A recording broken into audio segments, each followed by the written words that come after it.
Hello, guys. Welcome back to Diaspora Tales, where we share stories across continents and multiple time zones. I remain your humble host, Uchenna, and I have my co-host, Adora. Adora. That was a nice one.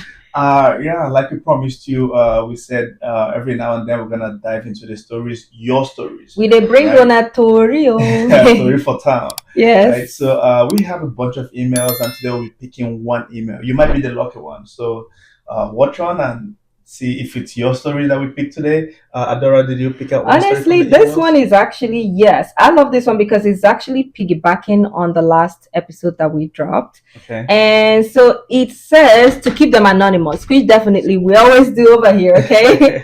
So it says, thanks, Adora and Ushena. The story you shared in your last episode on black tax encouraged me to share mine. I'm the first daughter of my family. Though I have one elder brother, I was fortunate enough to make it out from Nigeria to the US about 10 years ago. Since that time, I've been taking care of my siblings, school, rent, business support, etc. Some years back, I brought my mom over to stay with me, and I've even gotten her a green card, permanent residency, and I helped her get a job.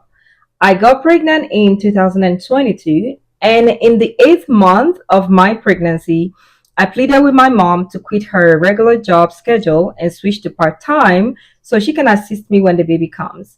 Now, this caused a massive fight between my mom and I, and she left my house to go take up a job, which was found by one of her friends.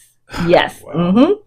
Now, ironically, the new job was a nanny job. Mind you, while she lived here with me, I was taking Oh, care of man. her responsibilities back home while taking care of my responsibilities here in the US. Wow, that's a lot. Wow. Now, to my surprise, when we had this fight, my siblings, who I have actually been taking care of for years, all took her side and questioned why I wanted her to quit her job and turn our mom to a slave, because that's exact words she told them. Mind you, the loyalty was on my side when I was the one taking care of all their bills till my mom started working and now they switched to her. Now, I'm bringing this out here because I've decided to cut off my entire family and just be on talking terms with everyone. People Wow. back home don't really care about our struggles here. So my sister and brother living living in diaspora, don't kill yourself trying to please anyone back home because your efforts would never, she used capital letter never be appreciated. Wow. I pray my email catches your attention as I want to know if I went too far. Honestly, I feel better cutting everyone off. Not that I really need anyone's opinion, but would like to hear thoughts of other people. God bless you all for all you do and thank you. Oh my God. Yep. Okay, this one is mind blowing. I was actually thinking like uncles or people back home, but this is Like actually this something. is her mom, Come on. and she begged her to switch from regular to part time Mm-hmm. because she was at the 8th month of her pregnancy, Oh yes. and she refused No. Mm-hmm. only to Take up a job to take go up a job to go be a nanny to to someone to else. another person's child. Meanwhile, you are expecting your own grandchild, but you don't want to help your daughter because she's not. In this case, maybe the money is not Oh there, my God. so you want to leave your daughter that really brought you to America Yeah. to go and hustle somewhere else and let her navigate motherhood. Now this piggies back to last episode where we Mm-hmm. talked about black tax. Yes, Like you just gotta use your head, man. You could literally sacrifice yourself to please family. it's never enough. Ah, man, this is heartbreaking. No, I know it And the is. funny part is, I can relate to why all her siblings took the mom's side because probably when the mom started working, Yeah, she said it she would be here. sending them Yeah. money here and there, and So she said that like more like the loyalty switch the moment she started being the person they're gaining from, right? wow, So instead of their mom to stay and take care of their nephew or nieces on the way, yeah, they prefer their mom to go work somewhere else to be able to continue the cash flow coming. wow, Are you getting the yeah, cycle? yeah, I get it now. So it seems to me from what you just read, probably the siblings told the mom not to quit her job because they know if she quits, maybe The money, yes. But that's what I'm saying. the forex they are getting from her. Yes, it's all strategic too. Because I mean, this is a thing of joy. Like in our culture, we call it Omugwo. Omugwo, yes. Right? Moms are excited. So no, let's put this. If you're a listener and you don't know what Omugwo is, I'll try to type it out, Omugwo, so you can actually Google it and do your own research. In our culture, like even in Nigeria, they have different cultures, but both of us happen to come from the same tribe. So there's something Omugwo is actually when a grandmother actually takes a break from work, a break from her marriage to go support her newly, I would say her daughter that just became a new mom. Yep. Whether even if it's a first, second, third child, but any child that first few months or even weeks is actually very challenging. So they will prepare food stuff, they will prep, take a lot of stuff to actually go help the daughter. It's a thing of joy. Yes, And now, like, if from what she said, she's been taking care of all her siblings. She said even business is cool, everything. Support, school, rent, everything, and oh man, like you see what I keep saying. Like when it comes to know when to say no, you have to know when to say no. Think about yourself, right? All the money she's been investing. Imagine being in this lady's shoes now. Like I'm thinking, like was it extreme cutting everybody off? I don't think it was, because what I would say is if she was saving up that money that she was spending on her family all these years, right? Save it in an account somewhere. Just don't touch it, right? She could probably afford to hire a nanny, like the nanny that comes to the house and goes back every day and then takes care of that. Like you gotta be selfish when you have to be selfish. Yeah, and, I feel like for us, I'm a first daughter myself. It's not selfish in a bad way, like selfish in the sense that you gotta prepare for yourself, like hey, because you can't really rely on nobody, right? When that forex stops, not even stops, when that forex reduces, their loyalty to you goes downhill. I'm sorry, right? I'm laughing. Trust me, I know this. Like when that forex reduces, you are nothing more than an ATM machine. Yes. Basically, the ATM machine is useless when there's no cash to dispense. Definitely. Right? We've all been to the bank to withdraw money and it says not dispensing at the moment. That machine is useless to you at that point. Right? If it's not dispensing money, it's useless. That's basically what you've become to your family and sometimes friends back home. I don't even feel like it comes more from. I feel like friends is not too much. No friend. Do you think any of your friend has that entitlement? I don't ever. Really. It's always family. So let's just limit it to like for real. It's family. It's this blood. You gotta know like blood runs deep, it runs dark. But sometimes blood is thicker than water. But sometimes people that have helped us, I will tell you the truth. For me, people that have actually helped me in my life personally has always been friends. Yep. And people that have taken more from me has always been family. Right? So at the point, you really have to understand that you gotta be there for people that have been there for you. Yep.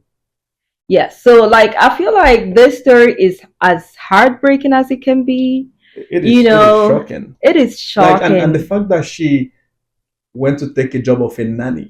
Meaning you want to go and carry someone else's child. Meanwhile, your grandchild just came. Just because of what? Like I feel like what you mentioned this Diaspora, that kind of women. The association in Houston. In Houston, like when I think of it, regardless of another one, I feel like it's people that have really been so westernized in a way they now weaponize. The demon that goes with the dollar, because like the dollar has a way of changing people's culture and mind. The dollar has like an African mom, a traditional African mom would be excited to go on Omugwo. Yes. Right? When you go for this Omugwo when it's about time to go back home, they buy your daughter and her husband buys you. No, not even that. Most people like that. No, most people in Africa lately, not even I would say Nigeria lately, most grandmas actually live longer being closer to their grandkids, where they actually raise. I wouldn't say they raise them, but they take care of their like upkeep. That keeps them going. Yep. It's a thing now where people like it's a thing of joy. It's a thing of joy because now you're like a little on the slower side. You can't really go hustle as usual, but you can live and be youthful looking at your grandkids. It's something that a lot of people are even taking their Man. daughters that can't have kids. I've seen a woman that spent millions on the daughter's IVF Yeah. just for her to have a child. And here you have someone who has it and living just to go hustle. Like, Wow. like it doesn't. So This basically, is crazy. she's been punished at this point. That's how I see it. Like, imagine, okay, I don't care about your plight. Yeah, you brought me to. I have green card now. I can work. Yeah. Where was those friends? That was able to go. It's just a lot of question here, but Yeah. so It's a lot. So you just we're gonna throw it out to the community. Guys, like I am sure. what would you Like, do? what would you do if this was you? Did she go too far? Cutting off family? Or I don't if think she did. In No. my opinion, I don't think she went too far because I would do exactly the same. Exactly this. I feel like at this You know? point, they are no longer family. If someone Of can do course that not. at your time of need, because you know what, being 8 months, like maybe you've already planned, okay, your mom is gonna be there, help you out, and here in the US, maternity leaves is barely 2 months. Of course. For real, and you're Mhm. expecting this person to help out, and boom, you're navigating life It's like afresh. this left me dumbfounded. Like Yes. honestly, why would a mother do that? I feel like America kind of like changes people's idea of what humanity is, of what, like, the westernization of it all, So everything's transactional. it's transactional, and for what I'm seeing, I don't think there is any of her siblings that is even underage at this point. If she said businesses, and every other thing. She didn't So mention the- yeah, she didn't mention the ages, but looking at, I doubt, but it's sad. So now I have a question. I have one question now. I want to throw it to people that is in diaspora somewhere and to people at home. I want to hear the two sides because it's more of two mirrors of different worlds. Yeah. If you were in Nigeria and your sister ever told you your mom is doing this, how would you react? Then if you're in the diaspora and your mom Exactly. did this, how would you react? Like, do you feel, I feel like I can call family meeting. Honestly, for me, I think I would even go further than just cutting them off. Like, my mom is living in my house. Like, if she found a nanny job, she should go live with them Forever, or go get her own apartment and then Yes. do her nanny job, do whatever she wants, right? At that I'll sort point, myself out. But like, this is something that's probably happening a lot. A lot, yes. Because like, a lot of we're seen as walking moms, ATM. It's still like- that black tax. Yes. yeah, It never stops. It's just crazy, and your parents most times they have this expectation of you to like kind of take over the carry responsibility of their all your own siblings. kids. It's their kids, not even Yeah. yours. Like, oh yes, just because you made it out, right? They don't Yes. care about your well-being, like how are you doing, but Mhm. they want you to like, hey, okay, these are your siblings. You've made it. You're in America now. You're in Europe now. You're in UK now. You're in They dump Australia, it. But you're why in have Canada. those kids if you can't take care of Now them? it's your responsibility to take care of them. Like, how does that even make sense? And now this drives me to, even in this generation, I've seen people say, "Oh, how many kids do you have?" "Oh, I have 2.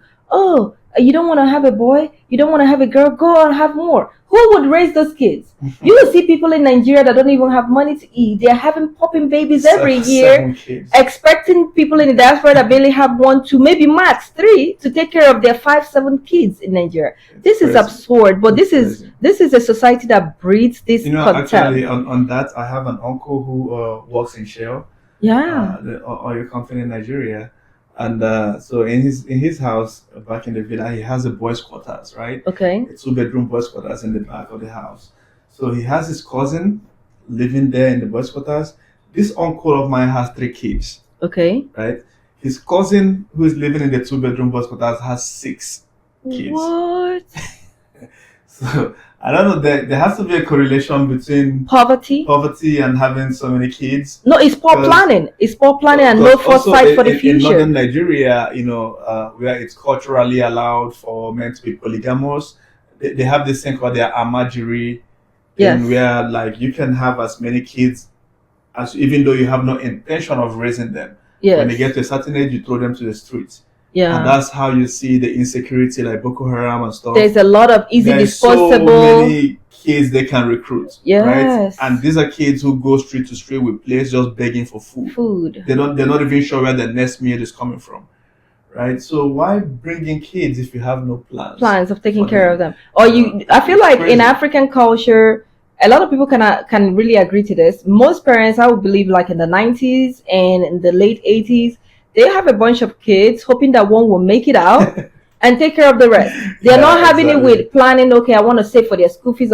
No, they're having it that one of them has to be a billionaire to carry their burden. That is the most irresponsible things I see our parents have done and continue to ponder to do. Yes. In this day and age, you gotta watch it, man. You gotta make sure you have save for your own family, save for your own kids, save for your own kids. So yeah, we wanna throw it out to you guys. It's been a pleasure having you guys here. Yes. We appreciate all the support. We don't take it for granted. No, we don't. It's not easy. You guys have been there from day one, liking our podcast, sharing, commenting, subscribing. We appreciate all of that. Adora, do you have parting words for them? No. Honestly, like I mentioned, we want to hear from people that recently Japan. We want to hear from people in Nigeria.